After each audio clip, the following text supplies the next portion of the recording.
Chapter 4. I now came in full sight of the building. Yes, it had been made by hands, and hollowed partly out of a great rock. I should have supposed it at the first glance to have been of the earliest form of Egyptian architecture.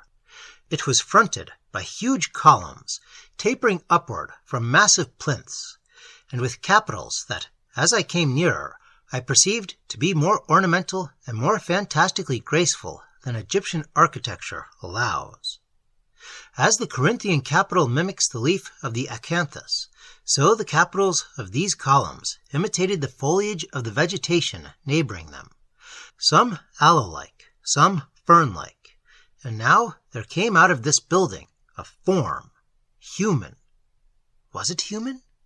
It stood on the Broadway and looked around, beheld me, and approached. It came within a few yards of me, and at the sight and presence of it, an indescribable awe and a tremor seized me, rooting my feet to the ground. It reminded me of symbolic images of genius or demon that are seen on Etruscan vases or limned on the walls of Eastern sepulchres, images that borrow the outlines of man and are yet of another race. It was tall, not gigantic, but tall as the tallest man, below the height of giants. Its chief covering seemed to me to be composed of large wings, folded over its breast and reaching to its knees. The rest of its attire was composed of an undertunic and leggings of some thin, fibrous material. It wore on its head a kind of tiara that shone with jewels, and carried in its right hand a slender staff of bright metal like polished steel.